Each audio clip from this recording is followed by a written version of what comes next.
All right, there we go. Let's get our Facebook friends in here. And we can start the show. Rocking and rolling. All right. Welcome in. It is Friday morning, the 20th. Man, Eric, this month has flown by. I am Nick Kendell, joined by Erick Trickel. This is Broncos for Breakfast. Eric, look what I found. Finally, the hats. God, I've lived here since October, end of September now, and I just finally got to the box that had the hats. It's hard to unpack a house when you're trying to, working 50, 60 hours a week sometimes, and with a kid and trying to stay fit and walk the dog and relationships and all that stuff. So here's the hat. We're here. I think we're officially back. We're back again. How are you doing? Happy Friday. Yeah, I'm doing good. And, don't feel too bad about not being fully unpacked. We've lived where we live for going up on 8 years, and we still have like 6 or 7 boxes that we haven't unpacked from when we moved in. But I'm doing good. I'm really excited with the Olympics going on. Yesterday was a great day for the women from USA, winning gold in the women's free skate, winning gold in what was an amazing hockey game. I absolutely hate hockey. I only watch about 4 or 5 games every year, and it's always, the semifinals and medal matches for that if USA is participating in them. And then, in curling, the USA women's curling team managed to advance. So I'm really excited for it. I'm a little sad that the Olympics are nearing its end. But it's been fun. There's been a lot of cool stuff that's been happening with this year's Olympics, and I'm really excited for all the athletes who managed to win. South America got their first ever medal in the Winter Olympics, with Brazil winning a gold. So I absolutely love the Olympics, and it's been great and all that. And I'm sad it's coming to an end. But 2028 will be here before we know it, with the Olympics going in LA, and the wife and I have already had conversations about getting down there for a little bit of it. So we'll see when the time comes, but I'm excited for it. I'm excited for the combine. Technically starts on Tuesday, but the actual drills and stuff like that don't start until Thursday. So I'm excited for the combine, and there's a lot going on. It's been busy. Time has definitely flown by, as you said. And I am already to the point where I'm basically ready for May to be here, so the draft season is over. See, I'm excited for free agency to get here. I feel like the draft, just with the reality of full-time job and, kid and everything, I am lucky if I get beyond the top 120, 120, 150. So like when we do the mock draft simulators, I need to lean on you in the last of those rounds, but I have a pretty good, at least basis on like where I think team building philosophy and body types in the top, definitely the top 50, but a lot of the top 122. Sorry if you hear the kid upset. I'm going to mute myself for a second until he gets himself downstairs, because he is very loud and upset, and that tends to be the case sometimes in the morning. He wakes up mad. I think some of you probably can relate to that. Yeah, and then with free agency, like, I'm excited for it.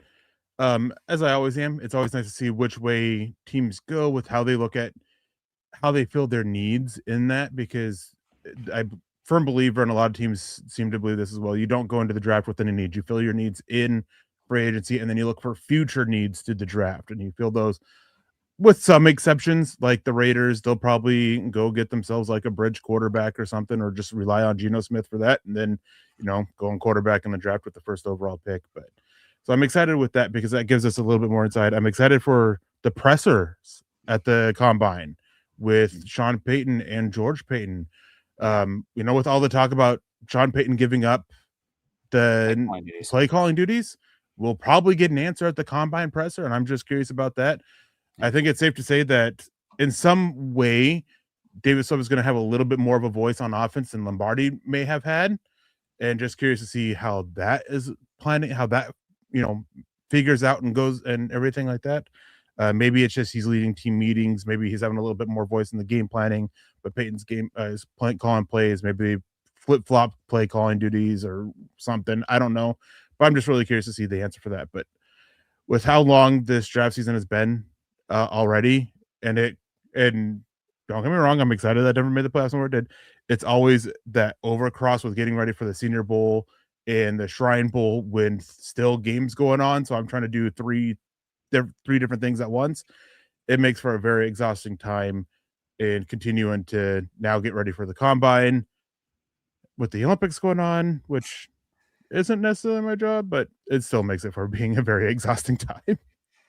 I will say I've been enjoying the Broncos having playoff football because the draft feels fresh. It's not Yeah. October and we're in our 20th draft episode of the cycle. So I am appreciative of that. Obviously, the talent that you're able to get at 30, people are looking for, I need the next Trey McBride or Cole, which, again, second round pick, but looking for that player immediately to come in at 30. And good luck, I guess, if you're banking on that. But that's it's going to be a lot of fun. Also good to see everybody coming on the chat. Click the thumbs up if you're joining us on this excellent cold Friday morning out here. I saw the West Coast finally had a cold spell. We've been crazy hot and dry, but Lake Tahoe out to Lake Nebraska, it's been pretty cold. David Youngkin at the doctor's office. Everyone have a great show. We'll come in after the fact. Listen, shout out to you, David. Hope you're well. Hope you're healthy. We got Denver Luke says, good morning. What would be the most realistic but surprising position to pick in the first round? Most realistic but surprising. Cornerback.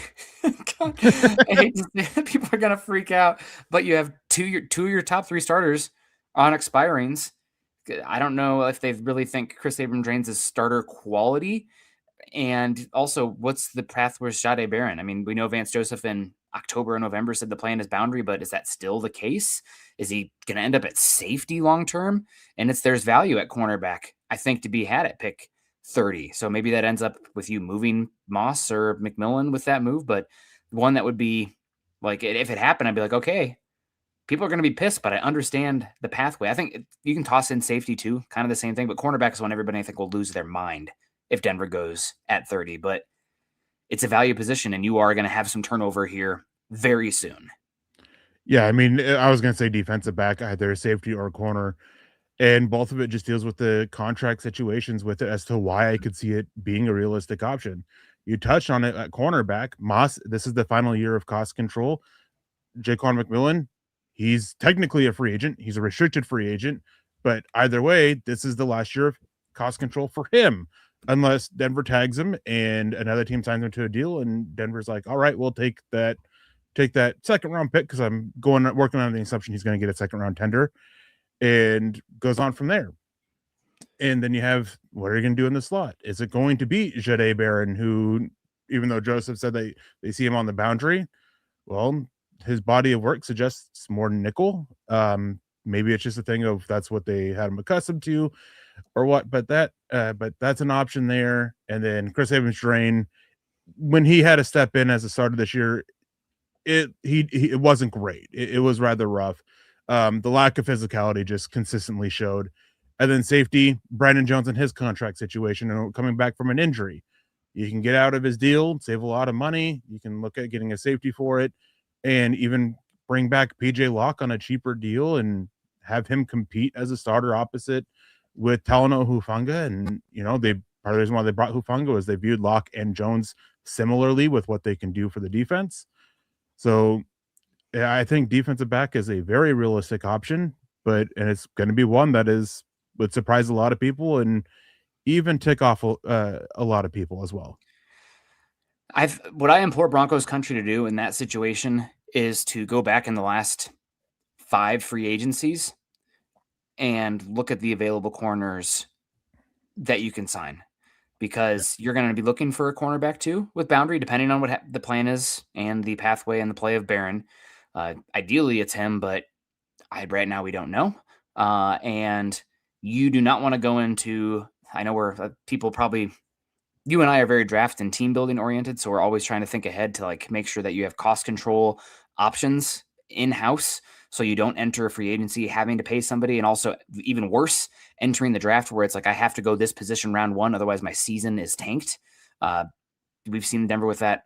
I mean, a lot of teams like that too, and they bypass talent and take busts because they have to get a tackle at that position in that pick. And guess what? Oh, we passed 2 all-pros and took a bust at tackle, because if we didn't take a tackle there, our season and everybody's is cooked and we're all fired. So boundary cornerback's one where you don't necessarily always find good options in free agency, and you're already going to be paying Patrick Surtain an unbelievable amount of money. You probably, just from a budgetary perspective, want to offset his costs with a rookie cost opposite him. And that doesn't even get into the reality that cornerbacks are the most depreciating position with age outside of running back in the entire NFL. I mean, once they reach most running cornerbacks, once they reach 26, 27, like cover your you know what. They drop off, and they drop off hard. There's obviously exceptions, but I mean, we've seen it with guys across the league. I mean, who's the one that the Broncos had last year, played in that Browns game? He was only like 28 years old. He was a functional starter just 2 years prior, and he looked like he couldn't tie his shoes without falling over, like out there in the NFL. They fall off so hard. So again, the talent should dictate that direction at the end of the day. Denver has more pressing needs, I think. Offensive weapon, obviously. I would even put interior defensive line and offensive line before cornerback, but the talent should dictate that direction. And I know people would lose their mind, but it is a viable path. And the reason it's a viable path is because this team is deep and talented, and that gives them flexibility and options. Yeah, and with corners too, you're talking about hitting free agent market. Isn't corner like one of the 3 fastest rising costs with year over year? It's one of those that's having the biggest jump. I think that's because there was a bunch of cornerbacks that were not very good, and then all of a sudden you had a crop of like Stingley, Ward, who actually like deserved getting paid. So it's like I think it was still valuable. It's just they didn't have the talent worth paying compared to the crop we have now. Yeah, it's just over the last 3 years, it's just like one of the 3 highest, and that does play into it, and it does with every position as well. But some of them just didn't have that bunched together crop of talent like Korner did. But then you also have, talking about contracts, you have Patrick Surtain and the amount of money he's going to get. And with the way the market's going, wouldn't be surprised me if next offseason, if he not necessarily raises an issue over his contract, but reaches out about wanting a new contract, even with 2 or 3 years left on his deal already after this year. It could be with how it's going up that, hey, I want a little bit more money, because his contract very quickly became, a steal for Denver, because you got who was it that just signed like 2 days after he did? Was that Jalen Ramsey who signed his big deal? Yeah. And then, we've had Derek Stingley. We've had a bunch of other guys who've signed their big deals since then. And, typically when that happens, guys at the top, they ask for new deals even before their deal's done. So you have that to consider as well with it. And that's why you got to look at the future and with the cost at the position. And then you got to look at a little bit of looking back as Denver. There was a lot there about Denver trading McMillan prior to the trade deadline this last year until Patrick Surtain got hurt. There's been a couple people that have come out and said, yeah, they basically had a deal done with McMillan that they were going to go through and file the paperwork and pull out, and go and do and pull off in the following Monday or Tuesday after the game that Surtain got hurt, and they just backed out because of that injury. So that's something to keep in mind as well. Even if they do tender McMillan, they still could look at trading him either this offseason, or they can look at trading him prior to the trade deadline. I will say it does not seem like they have a whole lot of desire to give him a big contract. So whether Barron's in the nickel, Barron's outside, well, either way, you still have to look at, the future for it, because same thing with Moss. It doesn't seem like they're willing to give Moss a big contract extension.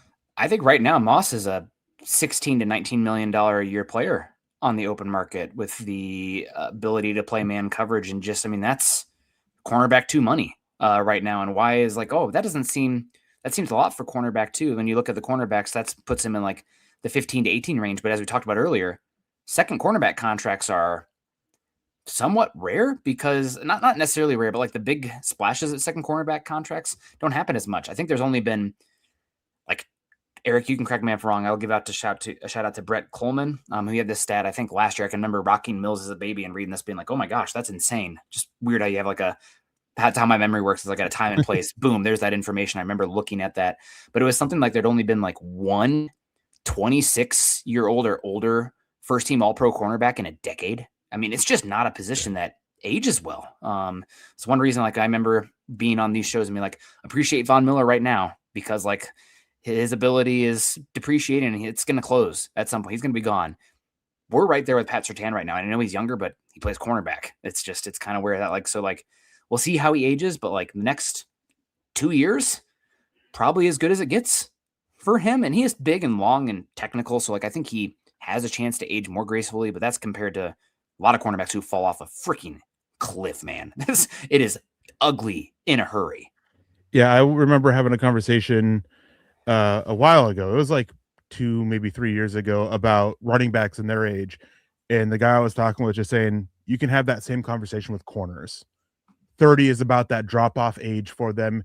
And he's like, and it's not just 30. Sometimes you can get a little bit younger, but it's about 8 seasons, 30, their 30-year-old age, whichever one typically comes first. That's where you start to see the decline from corners. And it's pretty rapid. You know, you might get a down year for a year, and then the next year it's falling off a cliff. And obviously there's some exceptions to it already, and there's probably going to be more. Maybe Patrick Surtain is one of those, but that is something that you have to keep in mind. There are people out there in the NFL that also are looking at this. If we're talking about it, one thing, if we're talking about something with this, NFL teams are having this conversation as well. They have a lot smarter people than we do who do all the analytics and all this stuff like that, and look at all this, and they look at the ages and drop off ages, and they factor that all into their team building.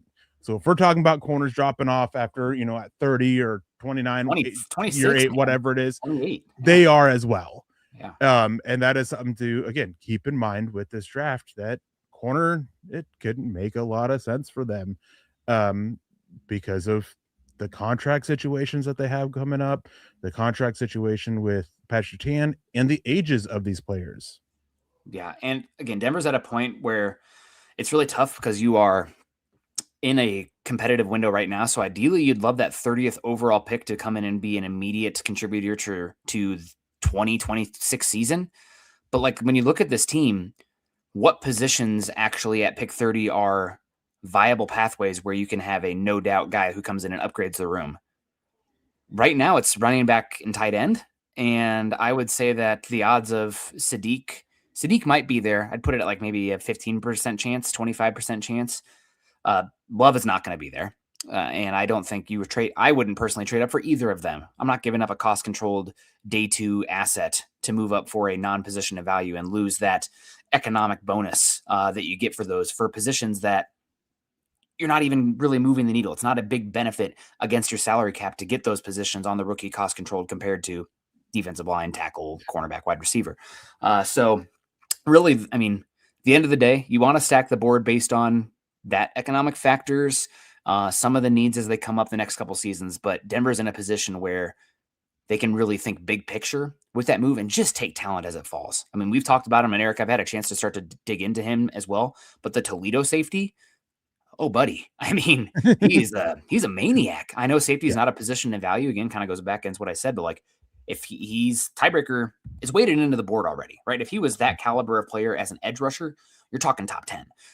So I think that's another one where it's like, do we need a safety immediately? Well, Brandon Jones last year of his contract. I don't think we've talked enough about Hufanga's injury history. Like last season was an outlier for his availability, and you're losing PJ Locke right in theory right now. So like just Denver's at a good spot with pick 30. Just let the board come to you or move the pick for an immediate contributor. I think that's most likely, I think, is staying at 30. Then it's moving pick 30 for an immediate guy, wide receiver, tight end, running, just offensive weapon. And then it's probably trading up and trade down. To answer Sentinel's question here, what's the odds of trading up round 1? I'd put it at 15, 20% with much lower odds of trading down, even though I would love to because I like to trade down in order to trade up or get future draft capital. But I think number 1 is stay at 30, trade it for a vet, trade up, trade down. Yeah, I'm not a big fan of giving odds, so I would give it at 50-50 because either they trade up or they don't. Okay, well, that's where I'm not a big fan of giving odds with stuff like that.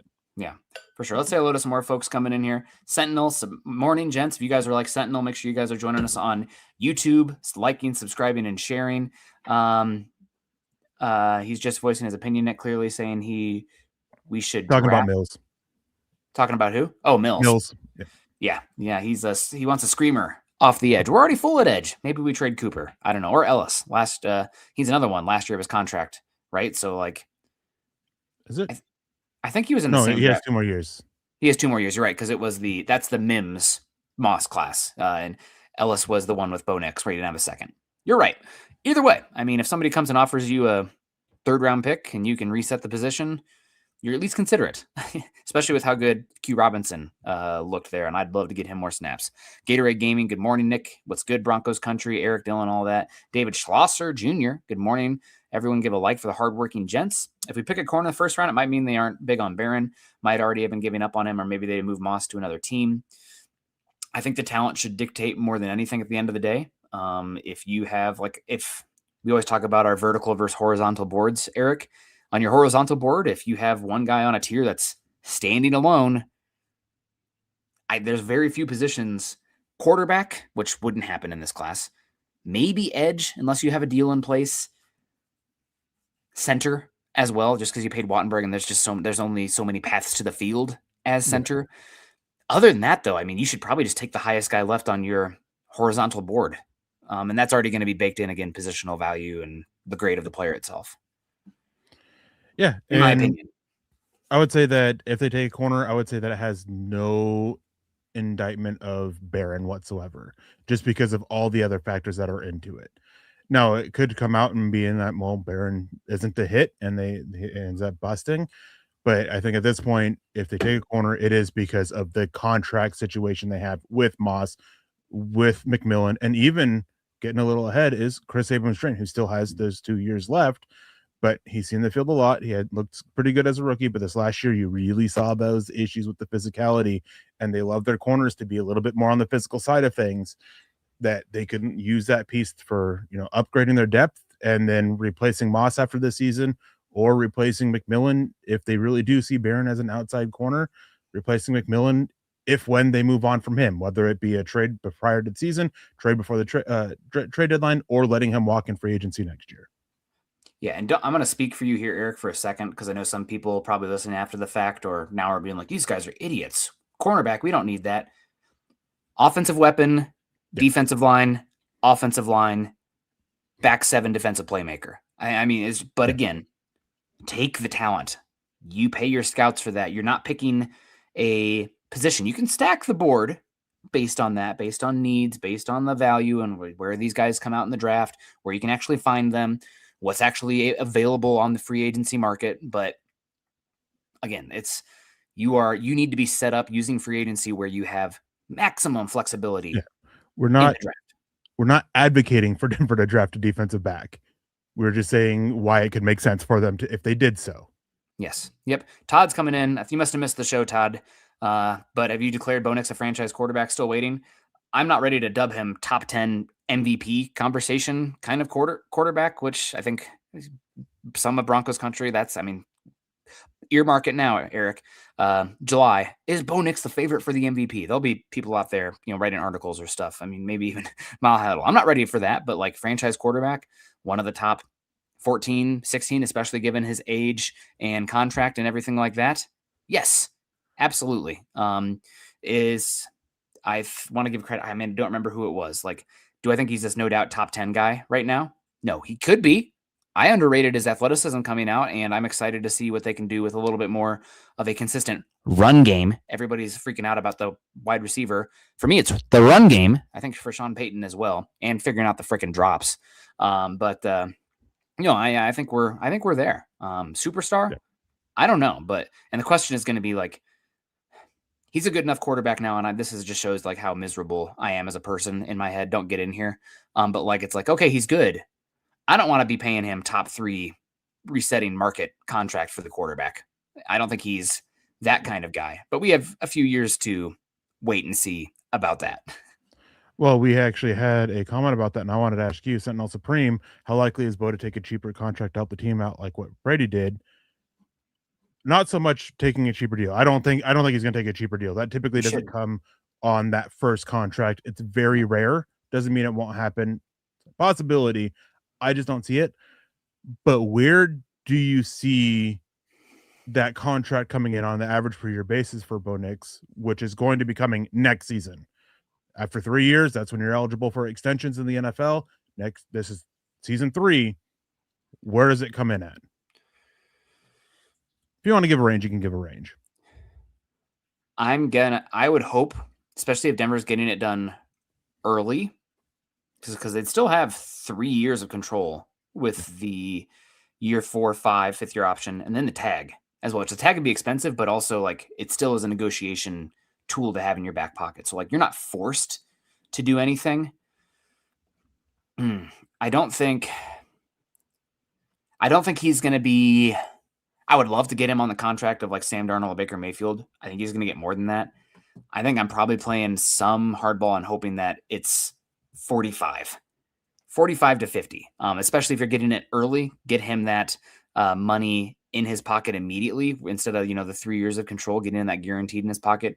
I think somewhere from like 42 to 50. So coming out 45 is what I am hoping for. So if they did after this year, they would likely set it up like we see with these quarterback contracts. What they happen is they get it done after year 3. They still play out year 4 on the rookie contract, and they play out year 5 on that 5th year option. Yeah. That typically is how they structure it. And I think if you're doing that, I think there's no way he's getting less than 50.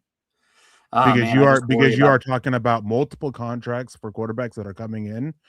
And, we're already seeing $60 million on an average per year basis. So you're talking about 3 years from now of what that would be on his end. I don't think you're getting it done for anything less than 50. Okay, so you're talking about the contract structure as in the 2 years are still in base.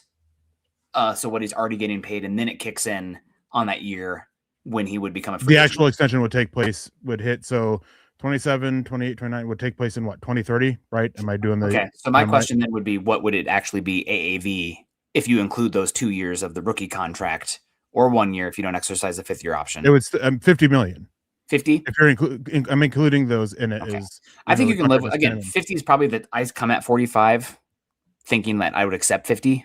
It's like that. The 45 is not my hard line for that, but do I want to be paying him 50? There's 55 is the second most in the NFL. Yeah, I'm not doing that. Josh Allen, Jordan Love, Joe Burrow money? No, not right now. I'm sorry. One of the reasons he's been as good as he is because team success wise is because he's one of the best values in the NFL, and they're able to build a really good team around him and a really good number 1 to 5 offensive line. He's good, but this is a conversation we can have a little bit later too. But right now, I think I just worry about like the value I think you're getting for some of these guys is a mid-tier contracts, which are like Baker Mayfield, Sam Darnold. Yeah. I don't want to pay him Jalen Hurts, Brock Purdy, Jared Goff, Tua Tagovailoa, who are making over 50. We'll see what Sam Darnold's going to have because the Seahawks are already in talks with him about a new contract. He should get 50, but I'm not paying him 60. They're probably going to capitalize off his side, I should say, is probably going to capitalize off that, and we're probably going to look at 55 to 60. And then you got Patrick Mahomes, who's making $45 million a year. So fantastic. God bless. Yeah, I asked him, are you better than Patrick Mahomes? No, then you shouldn't make more than Patrick Mahomes. Sorry. Unfortunately, it doesn't work that way. I know. JB says if Sean wants Sadiq, he'll trade up. Don't think he wants to miss out again like he did on Emeka Egbuka last season. I mean, I'm going to say something kind of maybe controversial here, Eric. I love Emeka Egbuka, and I would have loved him.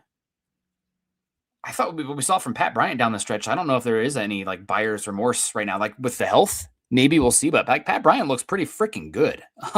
So I don't know if like the hindsight, it's like I think I trust the process overall on that. I think, yeah, I mean, we'll see how it plays out. I mean, there's obviously, I think the one move in hindsight I probably would have been taking the Giants trade up offer and then resetting at pick, what was it, 27 or 34 or whatever, wherever they were at with that other one. I think that's the one that I'm like, maybe. But overall, I think you're pretty happy. Other than the first round pick, immediate ROI, but like we knew that wasn't a pick that was necessarily year 1 ROI dependent. Yeah, I mean that's the only thing. I mean, obviously, if Egbuka was there, I think he would have been the pick over Barron, because there was a lot that came out about Denver's interest in Egbuka. Peter Schrager, who is one of the best and most underrated insiders, he's really talked about it. And he also talked about how when Denver was calling to trade up, he was one of those guys that they were looking at to trade up for. So I think that he would be the pick. You can't regret something because they weren't able to trade up. The teams were asking for too much, and he wasn't there. It's not like they passed on him. They just never had a chance really at him. So I don't think there's any regret there whatsoever. And I have a hard time saying that you really missed out on Egbuka for that same reason.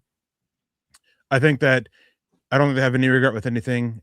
I think that there might be some in the building who wish that they could go back and kind of take that, but they're fine with how it turned out. But take that Giants deal because if I remember right, it also included a third this year as well. That would have been nice. It was two picks last year and a pick this year. So maybe they have that, but as you said, Barron wasn't a pick for 2026. He's a pick for 2027 and beyond, or 2025 for 26 and 2026 and beyond. We'll see what happens. And again, I said this at the time of the draft as well. They drafted Barron to start in the slot because they really wanted to upgrade over McMillan. No one expected McMillan to make the step up that he did. And even then he still was, with the advanced metrics, and I think particularly DVOA and targeting the slot or whatever it is, he was one of the worst. So there's definitely a lot of issues there. He makes up for it with splash plays, but there are still issues with McMillan as to why I don't think Denver's looking at him to give him a big contract. And maybe I'm just greedy, of what are we looking for more? I wish he was a little bit more weaponized as a pass rusher. He just doesn't have that ability to close space like some of those pass rushers off the edge. Now you do have Hufanga, but I think Hufanga really covers up the lack of physicality and athleticism from McMillan. But you do see the issues, especially, some of the issues with the Broncos in the run game targeting the edge this season. I know we see some of these smaller edge rushers, but that's kind of some of the style of play with the one gapping. You know what that means? Your linebackers and your nickel and your safeties have to be able to come down and tackle and be physical and take on blockers. You're playing a one gap slashing style. Their goal is not necessarily to eat up space to free up people. You are trying to penetrate, get upfield, and that means that your second level has to be ready to scrape. And I'm not necessarily saying Barron can do that per se at a great level, but McMillan's limited there. And he's, again, hell of a get. UDFA or undrafted free agent, that's what you dream of, especially because now you have the restricted free agent. Like hitting a UDFA is a rookie contract is about as valuable as it gets, truly. So great pick, really happy to have him. We're reaching the end of the cycle here though, so we'll see. Paul coming in says good morning, great to see you. Todd says, do you see Q Robinson as a capable of pushing Ellis for more playing time this coming season? It's a deep room, and Denver has a spoil of riches at edge. I don't know if Q is necessarily like a starting caliber edge. That's one of the positions where I'm hunting superstars, like linebacker. Say you want superstars everywhere, but linebacker, safety, tight end, interior offensive line. Just give me good enough, and if I can get more, that's fine. But if I can get capable C+ to B level player, I'm not going to complain too much probably. But at edge, you need stars. And I don't know if Q's going to be a star necessarily, but again, fourth round developmental depth piece at the heaviest rotated position. Hell yes. Good ROI. I was really, again, taking me back to my memory, Eric, I didn't do day 3 last year. I was sitting there rocking the kid, trying to get him down. And I saw the Q Robinson. I'm in the chat messaging you and Lance, being like, oh my God, I freaking love this. Not our Facebook chat, but the actual live stream. I was bummed to miss that one. But yeah, I think he's definitely somebody. He's somebody who's so talented that maybe after the draft, depending on how it happens, or during the draft, you see Cooper / Ellis floated out there. We're not necessarily wanting to move them, but if we get a good deal, maybe. Yeah, if a team misses out on an edge that they want, which this year it's going to be tough because this is a really good edge class. It's probably the best class in this draft. It'll be tough to trade him during the draft. But if a team misses out on a guy, they can circle back. But either way, at some point before the season starts, I expect one of these edges to be moved. Whether it's Cooper, whether it's Ellis, maybe it's Q, maybe it's Tillman. One of the 4, I expect them to be moved, and I expect Denver to pick up another edge rusher. Maybe not necessarily in the draft. Maybe it's a very cheap free agent deal. Maybe it's something else to kind of circulate the talent there. Maybe it's another undrafted free agent. I expect them to add an edge to this room and trade one of those 4 guys. Yeah. And now getting to the main topic. We started late, so we'll go a little bit later. But we had, I'll say this, Eric, and I know that Daniel Jeremiah does a good job, and it's just the nostalgia in my brain. Everything used to be better back in the day. Everybody's got that BS in their brain. I do miss the Mike Mayock calls, and I miss hearing Mike Mayock. I know he flamed out so bad with the Raiders, but I thought he was really good in his role in the NFL. And obviously, he doesn't have to do it. He made his money as the GM, and he's getting older and wanted to not do it anymore. I know he still jumps on the Rich Eisner show every now and then, but Eisen, yeah, excuse me. Eisner was like the Disney CEO or something. Yep. I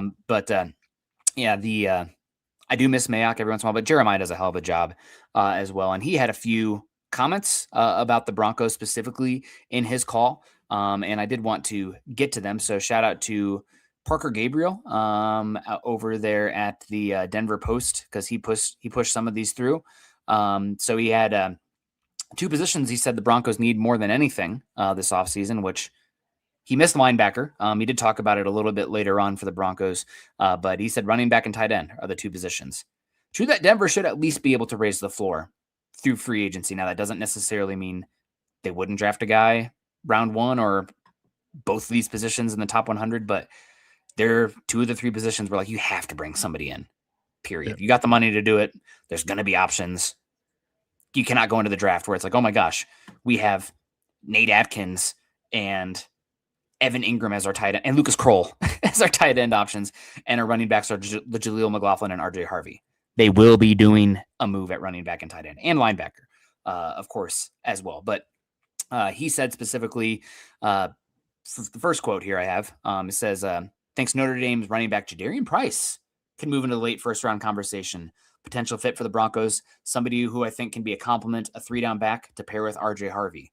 Now, Eric, I know you are not as high on Price here. I will give credit to, it's kind of crazy, Eric. I recall this a year ago, Daniel Jeremiah, he named 2 running backs specifically to fit for the Broncos potentially as a pass catcher that has some juice. And he named Blue out of Texas, who fell, fumbling issues, character issues too, with Jadarian Blue. Jaden Blue. Jaden Blue. And then he also listed RJ Harvey. And I had not given RJ Harvey enough thought at that point. But that was one of the ones he listed there. He said, not for a pick, whatever the Broncos had last year, 24, 26, whatever they were, 21, 20. Yeah, you're right. And then Egbuka went 19. Yep.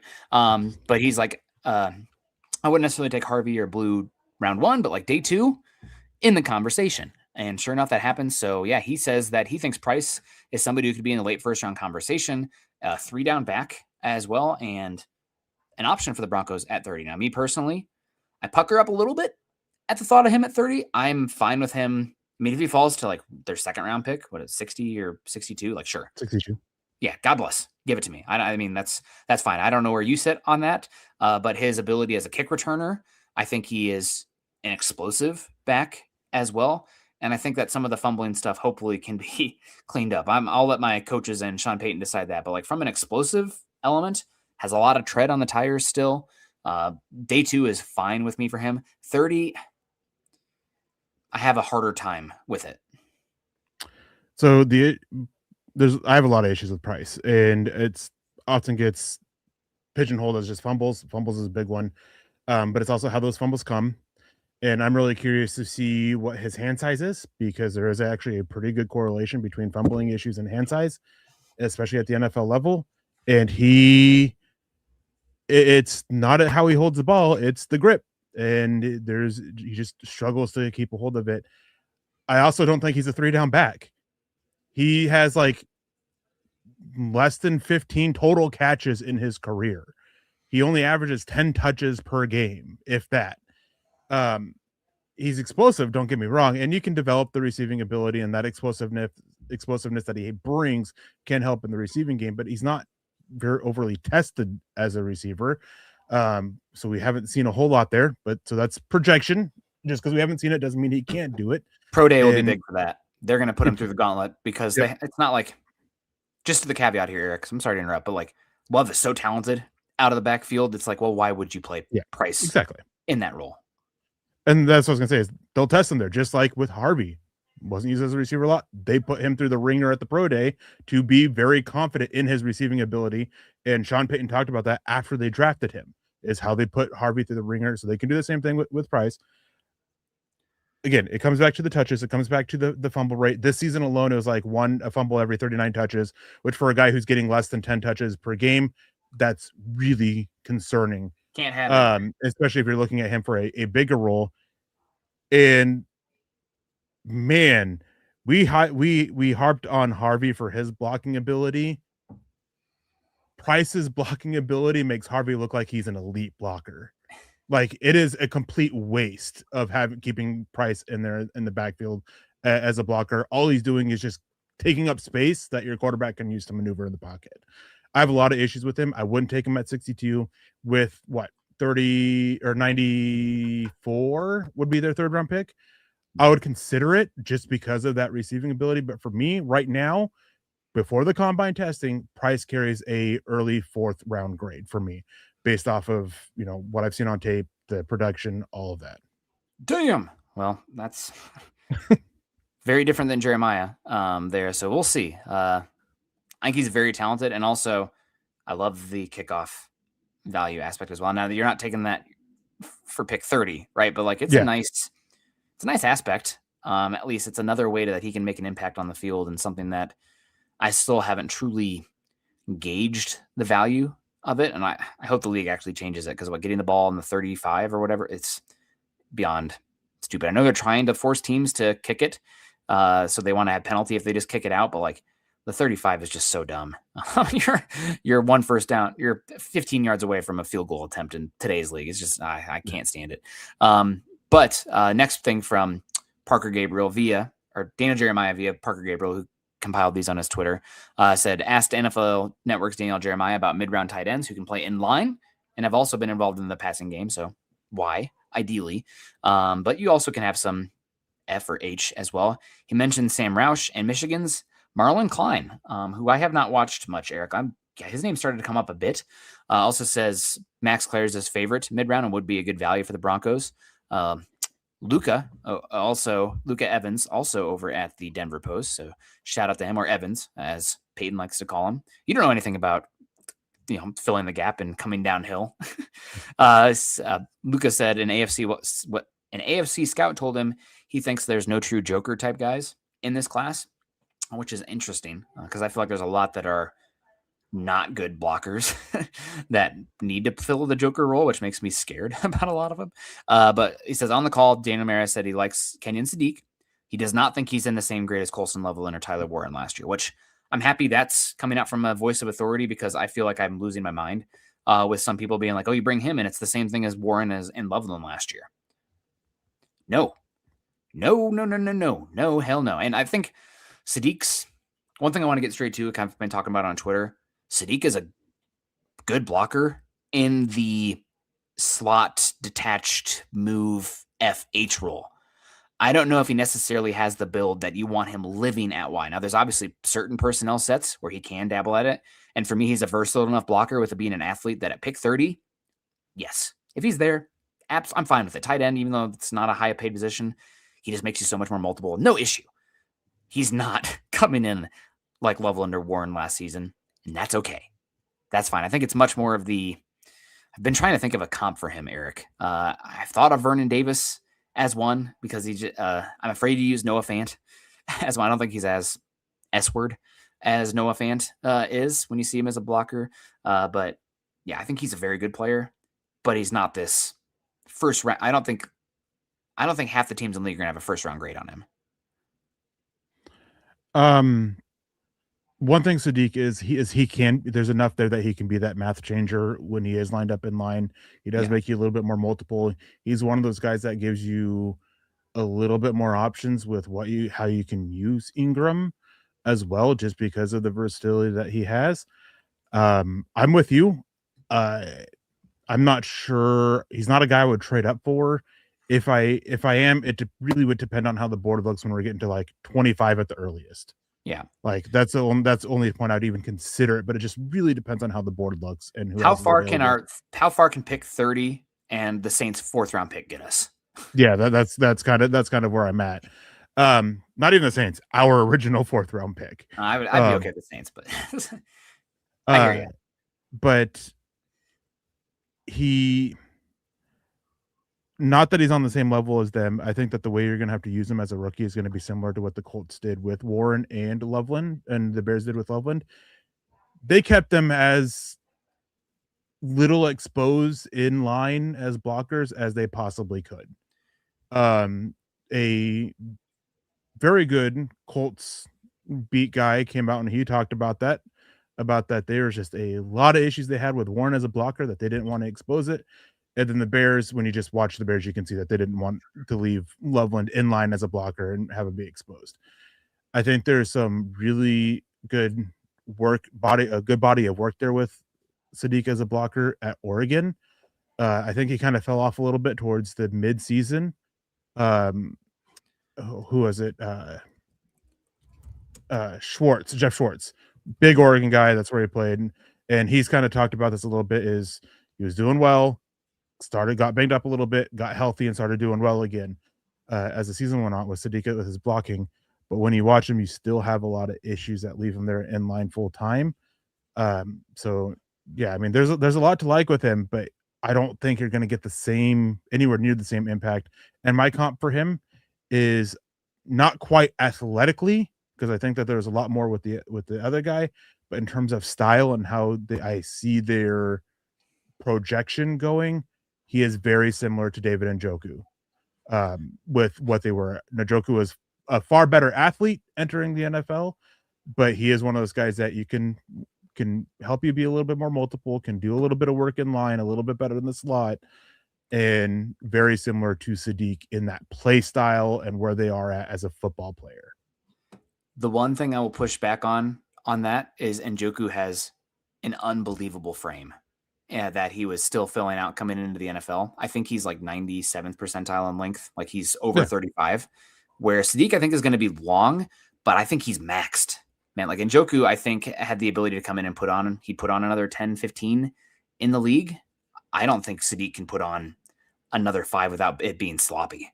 So I think like Njoku, because of that, the frame, he had the ability to grow into more Y over time. I don't think Sadiq can get there.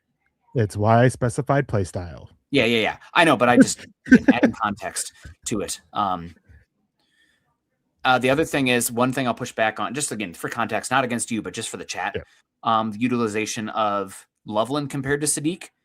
Loveland is so natural and smooth out in space as a receiver that you don't necessarily have to scheme him open. He can beat guys, where I think Sadiq, I don't know if he's got that wiggle or polish right now to cook guys in that kind of coverage situation, as opposed to being schemed open, where it's the block and detach, which him as an athlete, great, give it to me. That's fine. But again, Loveland is so, I mean, I'll just say it. I think he's special. Like watching the Bears this season, I'm like, holy bleep, like buy your Loveland stock now. If I was in a dynasty league, I would be doing what I could to get Loveland on my team right now. Cause I think like Warren had like the blocks and some of the big, Hulk smash highlights, but Loveland's longer. He's a better athlete. He's smoother. He's younger. I think the Bears did right by taking him over Warren with what we've seen here. And I know we'll see how it plays out. They're both great. Sadiq's not the same caliber prospect. Yeah. One last one here before we get on out of here. Daniel Jeremiah said that he's got 19 wide receivers in the top 3-round grade. Really good group.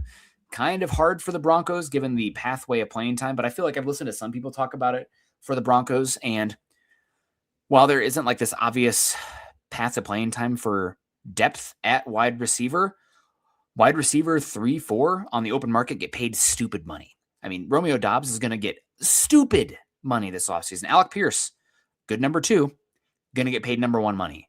If there's a chance to keep filling in that position with cost-controlled, talented players that could elevate, make an impact this season, but elevate into a wide receiver 2 or 3, 2027, 2028, that's great use of draft capital and return. So I would keep an eye. Still all the same. Like we need a number 1 for the short-term perspective, big picture, 3-6-year perspective, bringing talent in the draft at cost, cost control at positions that don't hit free agency or freaking expensive for second-tier talent. So good year for the Broncos to take another wide receiver. Does that mean somebody gets kicked out in the process? Maybe. Does that mean the roster math changes for the Broncos where they have to roster 6 because you need somebody with special teams ability too? Because Franklin doesn't bring that. Mims isn't a core 4. I don't think you want Bryant doing that with his injuries right now.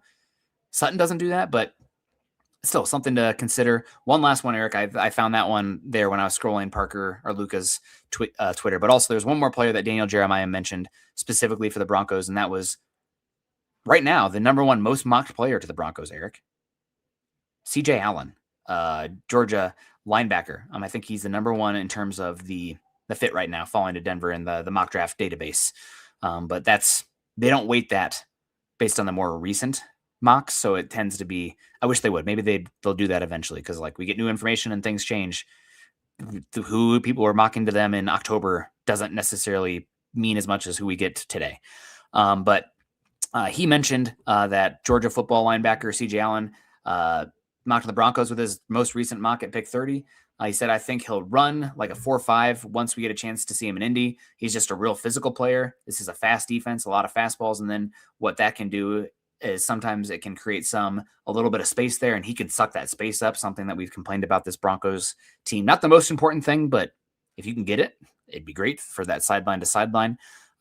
He can do it with speed. He can do it with physicality. He's a communicator for that defense, and he can kind of be that nerve center. Again, deep linebacker class, Eric. I don't know if he necessarily brings that coverage ability. Everything's kind of funneled downhill for him. From what I've heard secondhand, his leadership is off the charts. So, I could see them falling in love with him for that perspective. You do probably need to bring in a linebacker at some point in the draft because Dre Greenlaw's injury history, no matter what they do at the other linebacker spot, unless they move on from Greenlaw and bring back Singleton and Stranad, which is possible. But I think you need to at least bring in somebody you feel comfortable with that can be an off-ramp the following season for Greenlaw's contract, as well as offer some ability this year when he inevitably is hurt. I don't know if Greenlaw, I'm not advocating for Allen at 30. I don't know if he's that guy. But that's who Daniel Jeremiah mocked to Denver most recently. Yeah, real quick, I want to go back on Alec Pierce because you said something about him getting stupid money. The same Colts guy that I was talking to about Warren also brought this up, is that from what he has heard from the Colts, because they've had a few contract negotiations, he's asking for at least $32 million on an average per year basis. And on that note, $32 million per year, there's currently 6 wide receivers that get paid that much: AJ Brown, Garrett Wilson, DK Metcalf, Lamb, Jefferson, Chase. He's not in that conversation for it, but he's going to get paid stupid money. As for linebacker, if you don't bring back Alex Singleton, which a lot of people are expecting Denver to bring back Singleton with a decent sized pay raise. Mike Kliss actually talked about it in a recent article of his where he's focused on the linebackers, which, hey, I said it in September, and Singleton getting about $8 million per year sounds like what he's headed for is over that.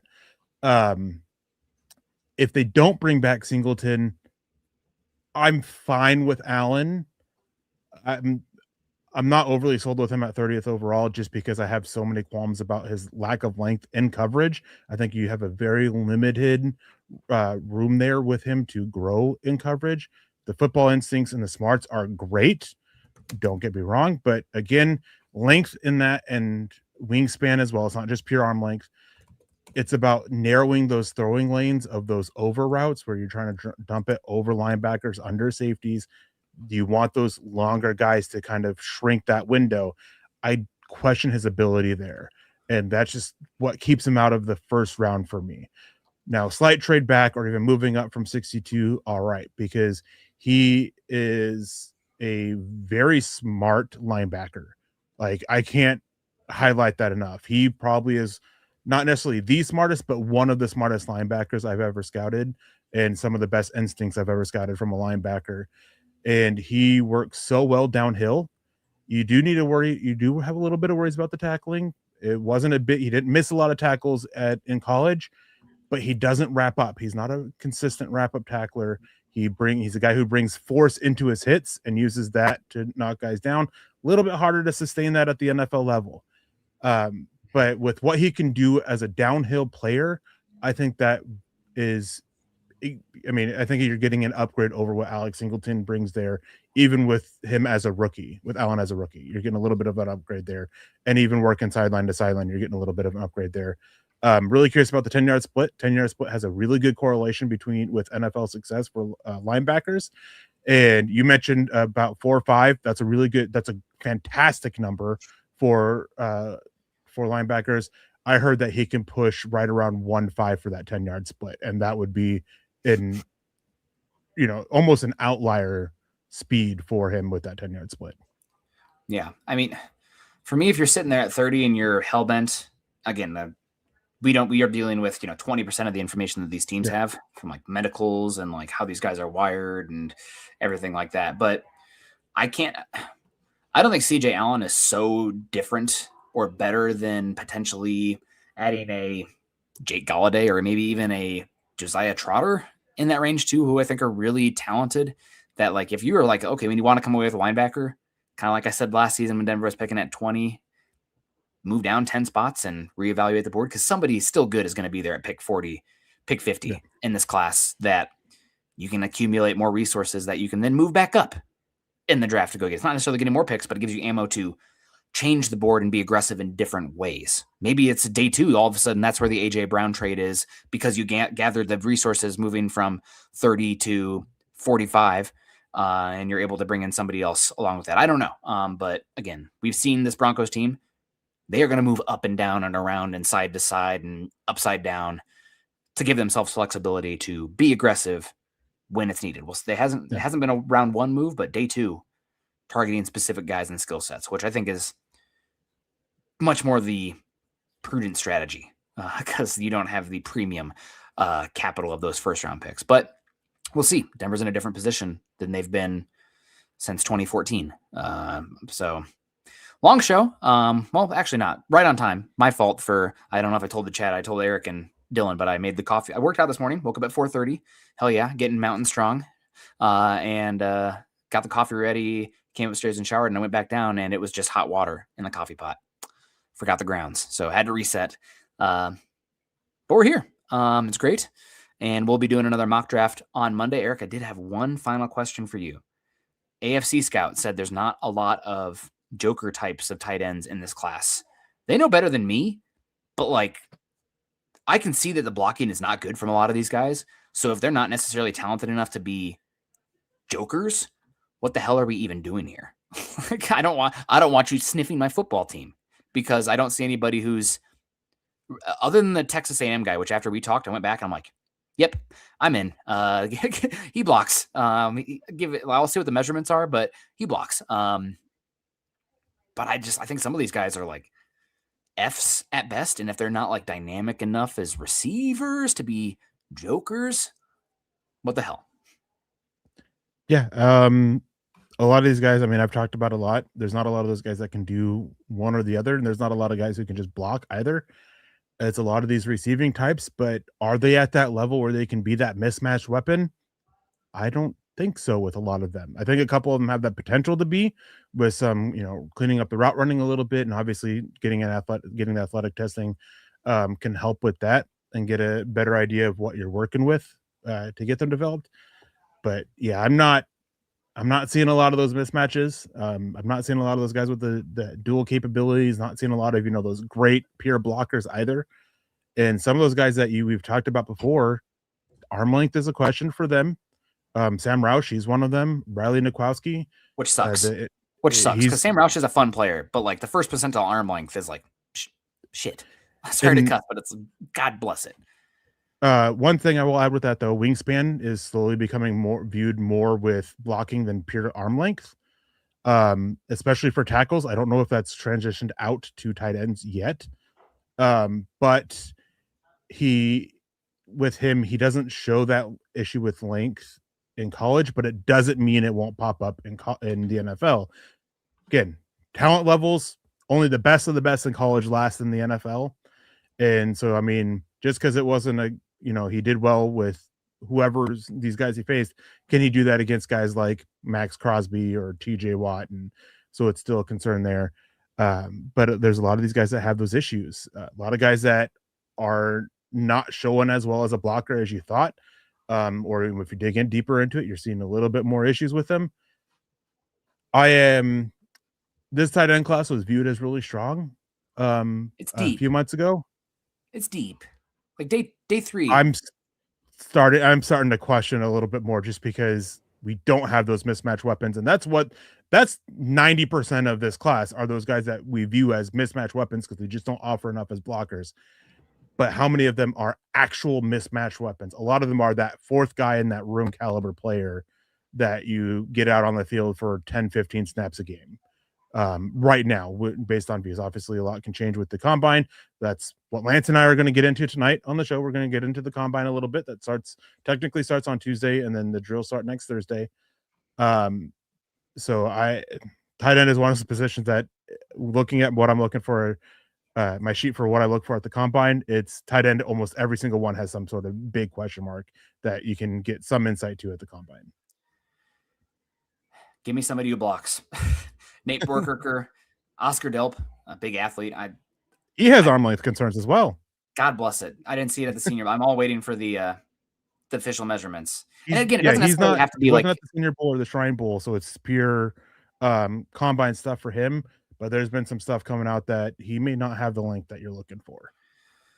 well, I think he's going to test well and probably work into the top 100. And for the size, the blocking ability, the size, but then what we're looking for metrics wise, a 10-yard split for tight ends. There's like I've seen graphs, the correlation for guys who hit these two, 10-yard split and total missed tackles forced. Because like it makes sense, like where they're getting the ball. And short shuttle. I think short shuttle too. Okay, I thought it was the 10-yard split, but it might be the short shuttle. Although how many guys actually run the 10-yard split's one of them, but I think it's either the short shuttle or the 3-cone also has a big correlation with tight end success.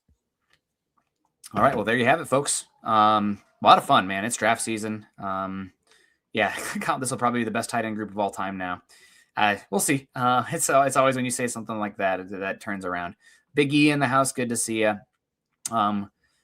Kyle said Kliss had Devin Lloyd to Denver. Didn't Kliss just have Alex Singleton being paid a lot of money for Denver too? I mean, the big conversation is bringing back Alex Singleton, cutting Dre Greenlaw, signing Devin Lloyd. But I got to run. I got to go say goodbye to the wife. All right, guys. Erick Trickel, follow him on Twitter. I'm at Nick Kendell MHH at Mile High Huddle. There goes Eric now. So now you get to see my giant forehead. Be over at facebook.com/Mile High Huddle and facebook.com/Mile High Huddle pod. And like, subscribe, and share. Quick out. That was probably the quickest I ever did, Dylan. You guys have a great one. Make sure you click the thumbs up on the way out. Hit us up on Twitter, X, Facebook, YouTube, whatever on the way out. And we'll see y'all next Monday. Have a good one. Go Broncos.